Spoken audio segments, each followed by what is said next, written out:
welcome on a guy here. I was waiting for him to hurry up and get here. My cohort that balances out the morning on News Talk 1440 Keys, Bob Jones, ladies and gentlemen.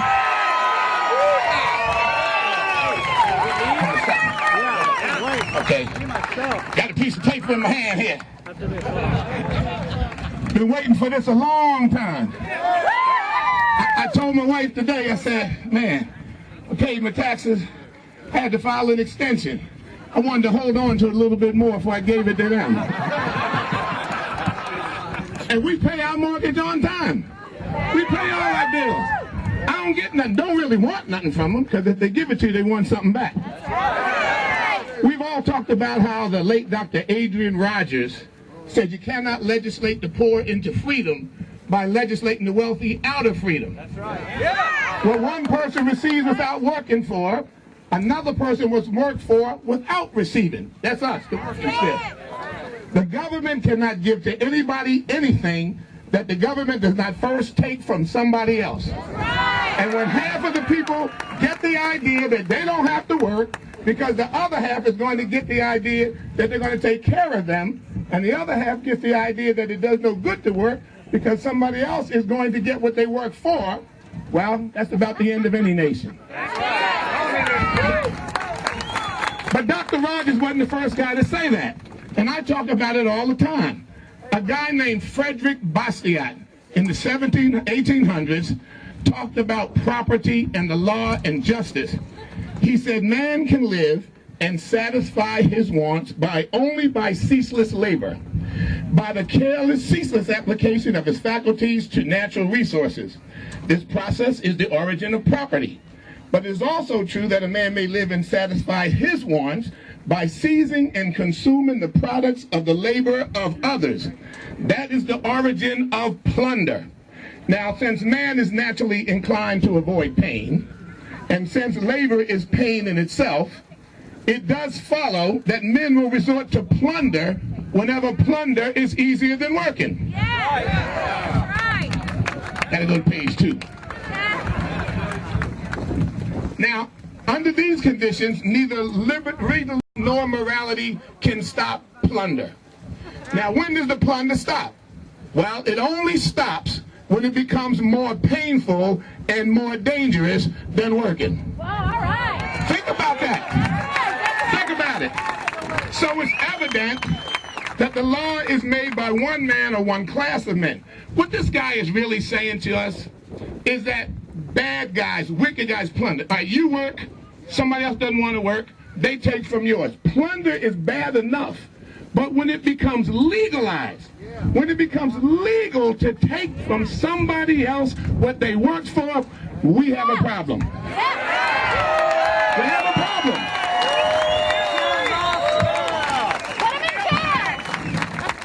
Now, throughout time, people have talked about this dichotomy of people taken from those who work.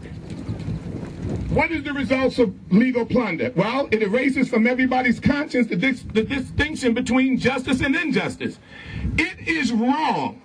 It is wrong to take with the penalty of the law and prisons and jails to take from somebody what they worked for. They use their God-given right to life, liberty, and the pursuit of happiness to work. And because they work good, they work for other people. And because they work a lot, they earn income. And because they save their income, they become wealthy. And because they become wealthy, somebody wants it from them. Look, I like the promise of being wealthy one day. I want my kids to be wealthy. But let me tell you, legalized plunder is nothing less than socialism. It's tyranny and it's socialism. And I'm going to tell you something about socialism today. If you read Marx and Engels very carefully, socialism is the bridge from capitalism to communism. Look, I appreciate my labor and the labor of everybody else, but without the so-called bourgeois, the businessman, there is no job for us to have. There is no place for us to work. We believe in benevolent what is it called? Self-rule? No, how much time I got left? You got a couple minutes. Okay, benevolent self-interest. Yeah. You start a business because you want to take care of you and your family. That's right. Am I right? That's why you sacrifice. And while you're trying to set up a business, self-interest, to take care of you and your family, you are benevolent in the people who work for you. You make sure they got enough to take care of their family also. That's the benevolence. But who pays the taxes in this country? It's the businessman and the businesswoman. They pay sales tax. They pay use and occupancy. They pay employment tax. They pay Social Security tax. They pay tax on the building. They pay tax on the furniture. They pay tax on the paper that they buy. And then if they make a profit, they pay a corporate tax. And after they pay that tax, if they pay themselves anything, then they have to pay a tax on the income that they have made. And then they have to pay a tax if they buy a house. And pay a tax. You have no idea how many taxes we pay. Excise tax and this kind of tax and that tax. And we are taxed to the hilt. But you know what? Enough is enough! Because you guys just keep on paying it. That's right. P.T. Barnum said a sucker is born every minute. That's right. You know, it would have been nice if we all filed our taxes one day late. Nervous laughter all through the crowd. But the bottom line is that this is time for the citizens to stand up. Government of the people, by the people, and for the people.